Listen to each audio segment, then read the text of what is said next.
I'm doing very good. And you? Oh, wonderful. We're glad to have you on the air this morning, and we heard a lot about your book, Hearing God Through Your Dreams, and just want to get some insight about your book. Well, it's working pretty good. We actually offer it also as a college course at a university, and when we do that, we offer a money-back guarantee that if anyone orders a course, purchases it, does the work, and can't hear God's voice, they can get a full refund. So out of 15,000 students who've taken it, we've had 3 ask for a refund, and I called them up before I gave it to them, and I said, did you actually try the 4 keys to hearing God's voice that I teach there? And they said, no, I didn't want to try that one because I didn't like it. And I said, well, you've proven it doesn't work if you don't use the 4 keys. You want to use the 4 keys first? They said, no, we just want the money back. So anyone who's willing to do 4 simple things is going to be able to easily hear the voice of God. 4 keys to hearing God's voice.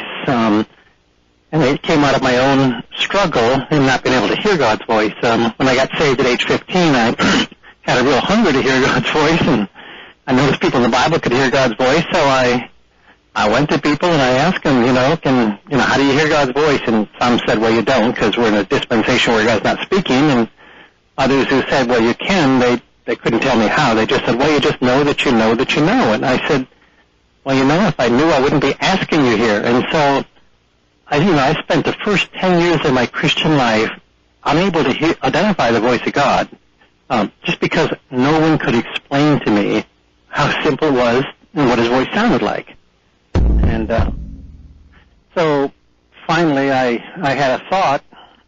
It kind of came to me, why don't you spend a year of your life focused on learning to hear God's voice? So I did. And during that year, halfway through it, the Lord woke me up one morning with a booming bass voice and said, get up, I'm going to teach you to hear my voice. And that's the only time I've ever heard a booming bass voice, but he shared with me 4 keys from Habakkuk chapter 2, verses 1 and 2. Habakkuk is a prophet who could hear the voice of God, and he could see vision, and he could write down what God was saying to him. And so the Lord just took me to those 2 verses, Habakkuk 2, 1 and 2, and showed me the 4 things that Habakkuk was doing that allowed him to hear God's voice and write out page after page of what God was saying. So I tried doing those 4 things, and it worked really, really well. I spent 5 hours the first day just simply writing what God was speaking to me, and for me it was the breakthrough day of my life, because I'd hungered to do that for 10 years, and no one could explain how, and now by hearing his voice, I could live out of a relationship. I could go back to the Garden of Eden. I could take a walk in the cool of the day, and I could hear his voice, and he could speak to me, and I could dialogue with him, and I could live out of a relationship with him as opposed to living out of a theology about him, which is what I've been forced to do up to that point in time. I've read a lot of different books in theology, and there are some skeptics that people really don't hear God or the Spirit of the Lord, and you mentioned a boom. Can you just share a little bit about that, or your thoughts on the skeptics? Jesus said, my sheep hear my voice. And that's a pretty definite. He didn't say my sheep might hear my voice. He said, my sheep hear my voice. So first question you need to ask anybody or yourself is starting with yourself is, hey, am I a sheep? And that's one of the questions I asked myself, when I couldn't identify what I thought a voice ought to sound like. I went through a lot of questions. One was, am I saved? And I checked, and I said, I got saved in a Baptist church. Of course I'm saved. I asked Jesus Christ into my heart as my Lord, as my Savior, and he's washed away my sins and atoned for them. So, yes, I'm a sheep. Well, if I'm a sheep, I have a guarantee from Jesus. My sheep hear my voice. So I don't care who tells me it's not possible or God isn't speaking. You have to call Jesus a liar, and I'm not prepared to do that. So I said, fine. Well, then what's the voice sound like? Okay, like I said, Habakkuk did 4 things. He said, I'm going to go to my guard post. So the first of the 4 keys to hearing God's voice was you got to have a place where you just quiet yourself. You go and you quiet yourself down to hear the voice of God. And I think most all of your listeners know that. We know we're supposed to have a prayer closet or a prayer room or whatever. It can be a living room chair, any place where you quiet your own mind to hear the voice of God. Because if your mind's running 1,000,000 miles an hour, it's hard to tune into his voice. So fine. I'm okay with quieting my mind, except for I was afraid to quiet my mind because I was taught if you still your thoughts, Satan could move upon you. And I thought, well, man. So one part of me scared to do key number one, which is to still myself, and the other part of me wants to still myself. So do I live in fear that Satan's going to get me, or do I live in faith that if I ask for the Spirit, I do receive the Spirit, and I do not get a serpent, and I do not get a stone, which is clearly what Jesus taught. I said, well, look, if I'm coming to Jesus and asking for his voice, I'm sure going to believe he's going to give it to me, and he's not going to give me a serpent. So I told my fear that I was going to get something from Satan. I said, leave in the name of Jesus. You're ungrounded. You're unbiblical. You have no place. I don't live in fear. I'm a child of faith.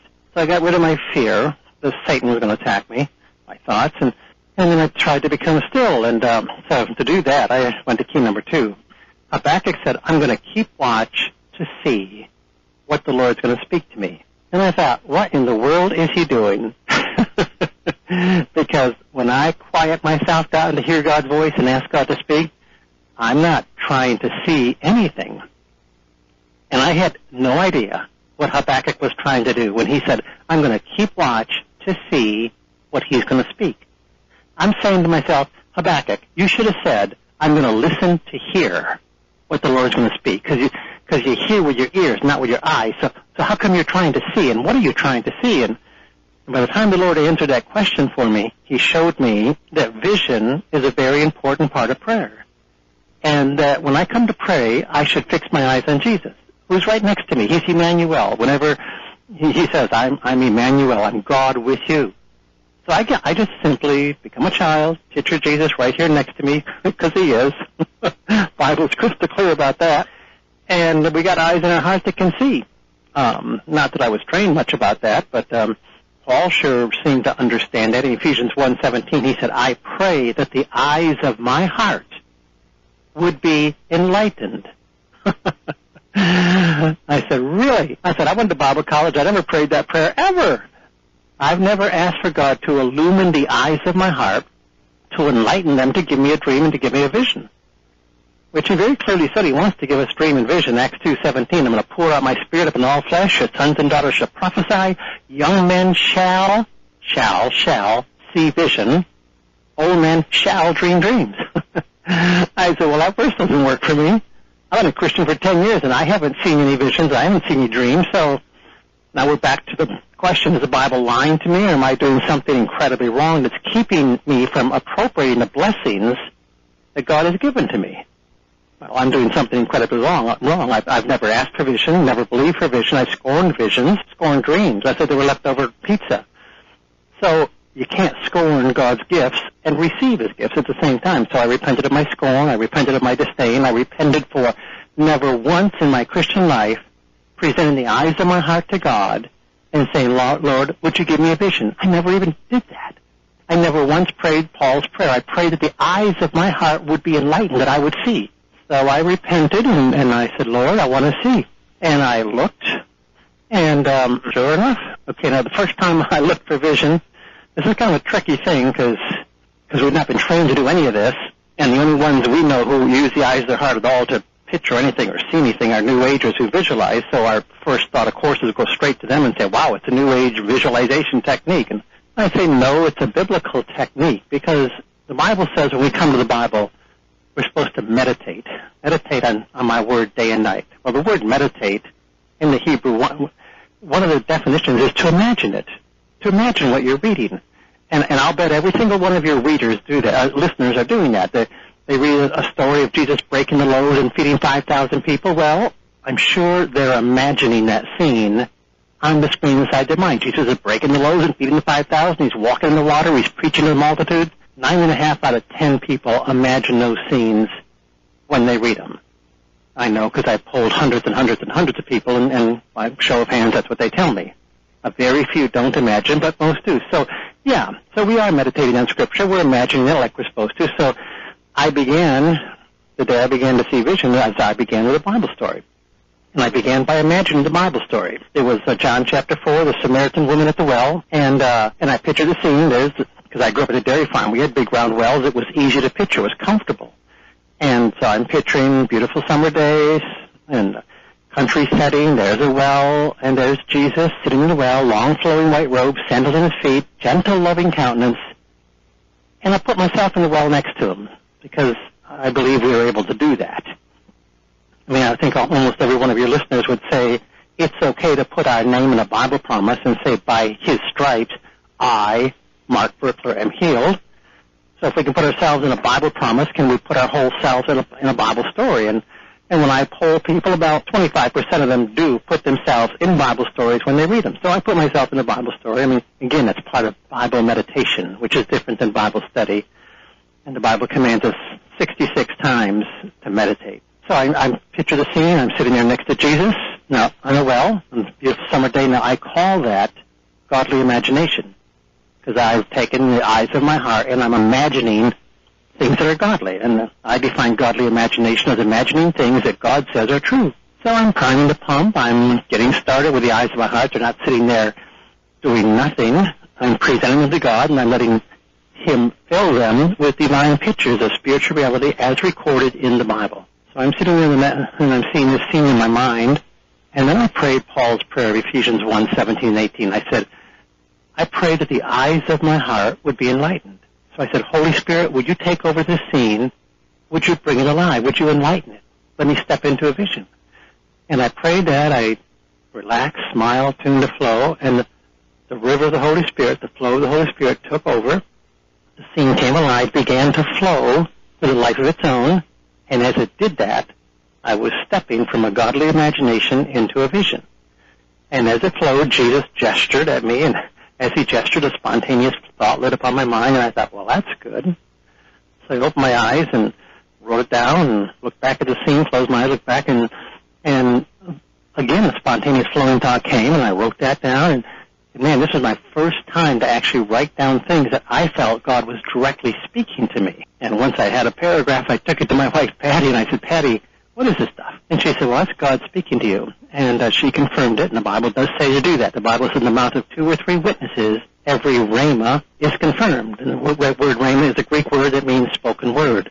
So when God speaks into our heart, it's a rhema word. And the Bible says that you confirm it in the mouth of 2 or 3 witnesses. So you take your journaling that you've written down, you share it to 2 or 3 people whom you respect in the Lord, and say, hey, does your heart bear witness this came from God? So Patty, my wife, is definitely more spiritual than me. She definitely confirmed it was from God. So I had increased faith, and I went back and did it again. After a half hour, took it to Patty. She said it was still God. Went back and did it again. Took it to Patty. She said it's still God. Every time my faith kept growing, and I did this for, like I say, 5 hours the first day that I used the 4 keys. So we've covered 2 of the 4 keys. You quiet yourself down. You fix your eyes on Jesus. That's the first 2. And I tell people, you know, when you're fixing your eyes on Jesus, just be a kid. I mean, I got grandkids here in Florida, 7, 9, and 11, and they can all see Jesus. They can see the angels around them, you know, because they believe, they look, they honor. Things that I didn't do any one of those 3 things. Okay, I didn't believe in visions, I didn't look for them, and didn't honor it. If a picture lit up on my mind, I didn't honor it. So I wasn't doing any of the 3 things my grandkids do. So we have to become like a child, because the Bible said if you want to enter the kingdom, you have to come as a child. So I say to people, look, when you're doing this experience with God, picture yourself as a kid. So I'll picture myself as a 12, because that was a great age for me. So you find a great age for you, picture yourself as a kid, put a smile on your face, and relax, because the Bible does say, cease striving, let go, and relax. That's Hebrews 3 and 4, chapters 3 and 4. So I can't be grunting and striving when I come to God, because it's me in action. I need to be relaxed so the Holy Spirit can flow through me. So key number 3, what in the world does God's voice sound like? I'm going to suggest God's voice sounds like spontaneous thoughts that light up on your mind, especially while your eyes are fixed on Jesus and you're asking for stuff. But even when you're not asking him, how many of us have driven on the road in the car, had a spontaneous thought come to us that we ought to pray for somebody? And I'm sure every one of your listeners has had that happen. And if we asked them and could poll them by show of hands and said, hey, how many of you felt that spontaneous thought that came lit up on your mind to pray for someone, how many of you felt that was the voice of God telling you to pray for that person? You get 100% of the hands go up in any room I poll, because I do these seminars every other weekend of my life for 35 years. I get 100% of the hands go up and say, yeah, I believe that was the voice of God. So, fine, what did his voice sound like? Was it a booming bass voice, or was it a spontaneous thought that lit upon your mind? And 100% of the people will say, hey, God's voice simply sounded like spontaneous flowing thoughts. It just lit up on my mind. And I said, yep, that's exactly what it sounds like. And the verse that would back that up is John chapter 7, verse 37 to 39. Out of your innermost being, heart and gut down, shall flow, rivers of living water. This he spoke of the Spirit. So when you and I want to tune to the Holy Spirit and hear the voice of the Spirit, which is what we're trying to do, the voice of God, which comes to the Holy Spirit who indwells us, he's a river within, which is experienced and felt like and sensed as a flow. So when I tune to flowing thoughts, I'm tuning to the river within, according to that verse. When I tune to analytical thoughts, I'm tuned to Mark Virkler's brain. And when I tune to negative, caustic, judgmental thoughts, I'm tuned to Satan's thoughts, which is why we take every thought captive, because some are coming from principalities and powers. So if I get into a judgmental, mean, nasty mode, I'm getting spontaneous flowing thoughts that are hurtful and fearful, and those are demons talking to me. So yeah, so not every thought's my own. That's why the Bible says take every thought captive, because not all is mine. The ones that are mine are the analytical, structured ones. 2 + 2 is 4. The ones that are demonic are the spontaneous ones that line up with the names of Satan. They're accusative. He's a liar. He's a deceiver. He's a thief who steals my faith, hope, and love. So any spontaneous thought in that category I'll attribute to a demon. And the spontaneous thoughts that come from the Holy Ghost line up with his names. He's a comforter. He's a teacher. He's a healer. So I'm just going to separate the thoughts in my mind into 3 categories and ask, hey, which one was it? I don't need analytical, because nobody in the world needs Mark Virkler's thoughts. I sure don't need demons, so the only ones I'm going to allow in my mind are spontaneous thoughts that line up with the names of the Holy Spirit. So I defined God's voice as spontaneous thoughts that light upon my mind while my eyes are fixed on Jesus. Flowing thoughts. And I never had a theology concerning flow. Never heard a sermon on flow. But I have a theology on flow now. The literal definition of to prophesy means to bubble up. Well, that's right straight back to bubbling, spontaneous, flowing thoughts. So if I want to prophesy over a person, the lady at the checkout counter, I just put a smile on her face, relax, tune to flow. I say, oh, Jesus, just let me see you right next to this fine lady. What do you want to say to her? And I can share a word of encouragement to her. So it can't be hard. And making the voice of God cannot be any harder than what a child can do. Because if we make hearing his voice any harder than my 7-year-old granddaughter can do, then it's no longer Christianity. Because the Bible clearly says I need to become like a child to enter the kingdom. So everything I'm explaining today is very childlike. So we got 3 keys so far. We got quiet myself down, fix my eyes on Jesus, picture Jesus with me in a comfortable setting, relax, put a smile on my face, tune to flow. That's key number 3. And then key number 4 is what God says to Habakkuk in verse 2, Habakkuk 2, verse 2. He says, inscribe the vision. He says, get out your pen and begin to write down the flow of pictures and the flow of thoughts that are coming to you, because the flow of pictures are visions, and the flow of thoughts is his voice. And I thought, write out my prayer time. Really? I don't think I've ever done that before. And I'm not even sure I like writing, because I'm a guy, and I hate English grammar, spelling, flunked it all, had to take remedial English in college. I wouldn't have married Patty, an English major. I couldn't have written a book that anyone would read, because I'm not that great a writer. Well, at least I wasn't, but now with the anointing of the Holy Spirit, he makes everybody better, obviously. So I don't want to confess I'm not a great writer anymore. That would be a demonic confession, so let's not say that. So inscribe the vision. And I thought, well, you know what? I don't think it's going to help me at all, but since it's in the Bible and I believe in following the Bible, I believe I'm just going to try it just to see. So I tried it. And so I'm in a vision, seeing Jesus there next to me, tuned to flow, and thoughts begin to flow, and I begin to write the flowing thoughts that are coming. And you know what? I got a whole paragraph, which, as I mentioned, I took to Patty. She said it was God. My faith went up. I went back in and did the same 4 things again, quieted myself down, fixed my eyes on Jesus, tuned to flow and row, and got another paragraph. I did that all day. First day I learned these 4 keys and learned to do them as a bundle at one time. And result was I had 5 hours of writing, 5 hours of God talking to me, and I recorded it and I had it on paper. And for me, it was a turning point in my Christian life. For Patty, it was a turning point in her marriage. She said her marriage improved greatly when I learned to hear God's voice, because God said really simple things. He said, Mark, love your wife. And I said, I'm going to as soon as I fix her. And He said, nope, I didn't tell you to fix your wife. I told you, love your wife. And he told me like 50 times in my journaling during that first year, love Patty just the way she is. She doesn't need to change to be more like you, to make her 100% lovable. You just love her the way I made her. And so I just finally decided to do that and said, God, you know what? Yeah, Patty's different than me, and that's okay. She doesn't have to be like me. I'm just going to love her and honor her and respect her just the way she is. Now, this is called Christianity 101. It's what you're supposed to learn, love all people. But I wasn't doing it. So you say, well, what's God going to say in your journaling? Well, he's going to start with real basic stuff like, I love you and I want you to love others. I mean, that's going to be his reoccurring theme all the time. Not that he won't get onto other things, but he's going to say that until that gets established and you love yourself and you love the people who are around you, because that's the heart of Christianity. That's where we start. And then we go from there out to other things that he has in store for us. So those are the 4 keys. Quiet yourself down, fix your eyes on Jesus, tune to spontaneity, and write. Mark. And anyone who will do those 4 as a bundle, they'll be able to hear God's voice. Thank you so much for breaking that down with the steps. I just have to ask you about that voice. I'm still in tune to, because I myself have heard the voice of the Lord speak to me, and it was just like you and I talking right now. Would someone else have a different experience?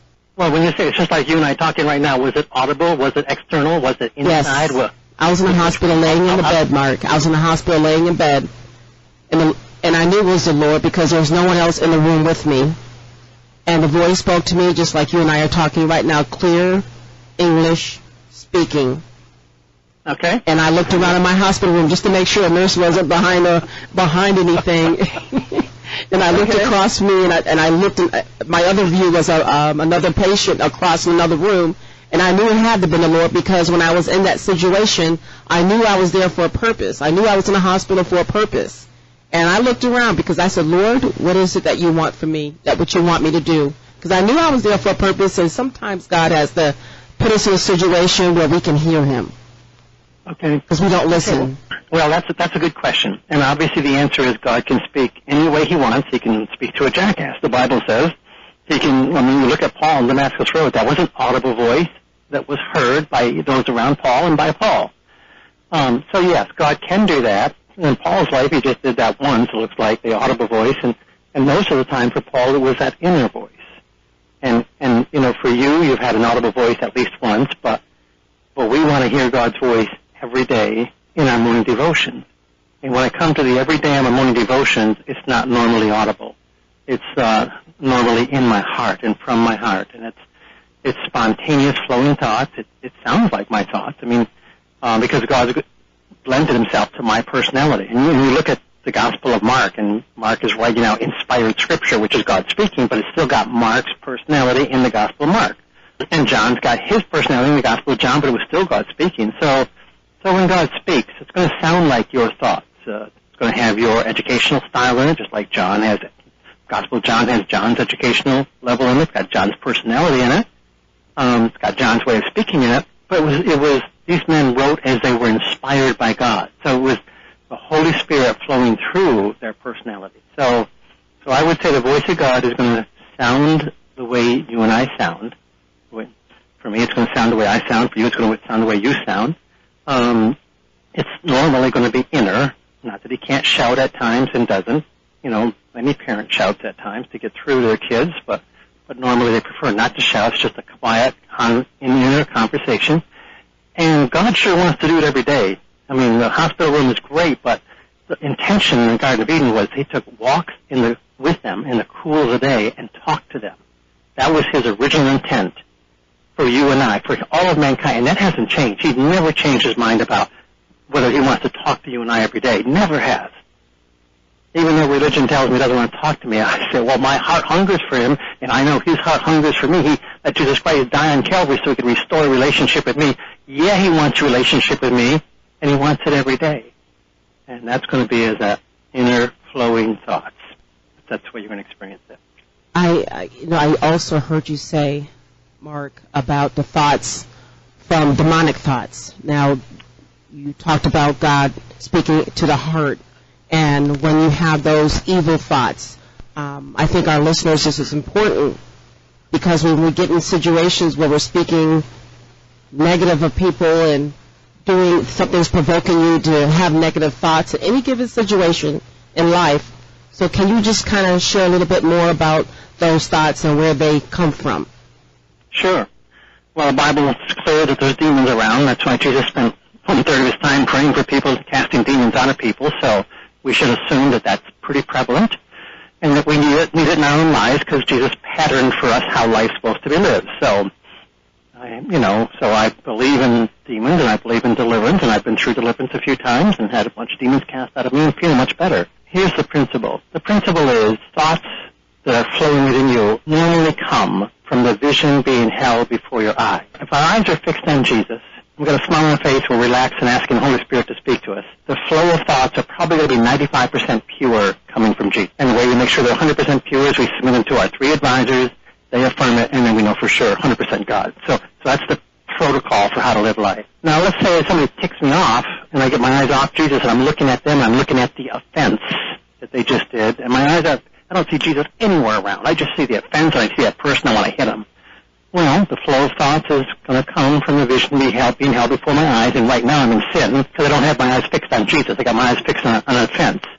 So the flow of thoughts that are going to come to me are going to be nasty, negative, destructive, thieves that kill, steal, destroy, fighting, backbiting, all that sort of stuff. Anything lines up with any name of Satan in the Bible, that's the flow I'm going to get.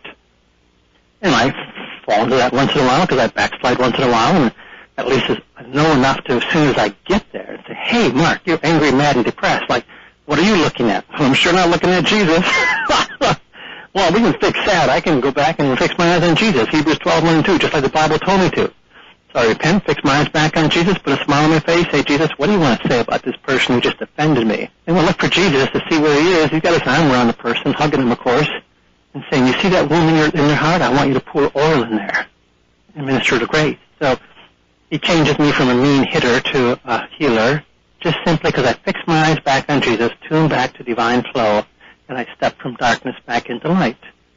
And that's fine. We do that whenever we need to. It's all just part of the process of living life.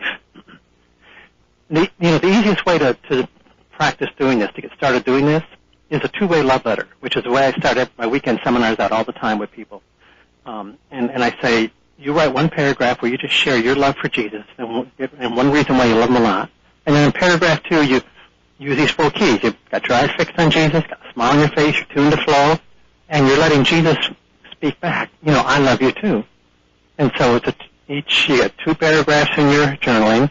First when you're talking, second when God's talking back to you. And man, that works so well because you're dealing with the topic of love, and love happens to be the center of God's heart and the center of the universe. So that makes it a very easy journaling experience because you're not journaling about predictive prophecy and when's the end of the world coming, or you're doing something really simple and very central to Christianity. And because of that, it works 100% of the time for everyone. So I encourage all of your listeners to get out a pen when we get done, or a recording device, or get your hands on your computer keyboard and just put a smile on your face and say, Lord, I love you, and just write or type for a paragraph of your love for him, and then picture him, picture yourself as a kid, tune to flow, and write the paragraph that comes back and see what you get, because you're going to get great, great, great stuff, and then take and share that with somebody you respect in the Lord and say, hey, is this God? And they're going to say, yep, that's God. For people that are not in your sessions, what would you recommend, before we leave today, what would you recommend a person to do to journal? Would you recommend them to think, ponder, or just continue to write daily, carry a little book where they can write their thoughts and so they can stay on track in prayer and communicate with God internally? Okay, well, you've got several great questions in there. One is, can we teach a baby Christian this? And the answer is yes.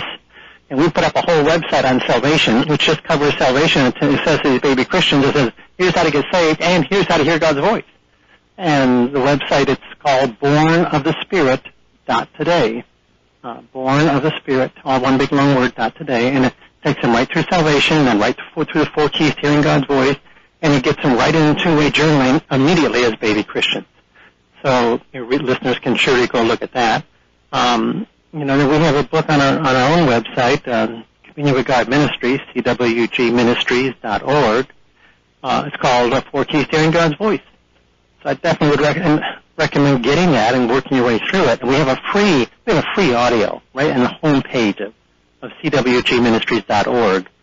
It's called Sea of Galilee, and it's got music in the background. It's a 5-minute visualization where we take you for a walk with Jesus along the Sea of Galilee. Julie True, beautiful singer. It's her music and it's her voice over the music, and you just enter into the scene. She guides you into using all 4 keys properly. At the end of 5 minutes, her music continues, but you begin to journal then. And so you got 25 more minutes of music, and you can take 5 or 10 of those minutes and just, or 25 if you want to, and just journal. And because you're primed, you're positioned, you're using all 4 keys because she coached you, and it's a free download from our website. It's called Sea of Galilee.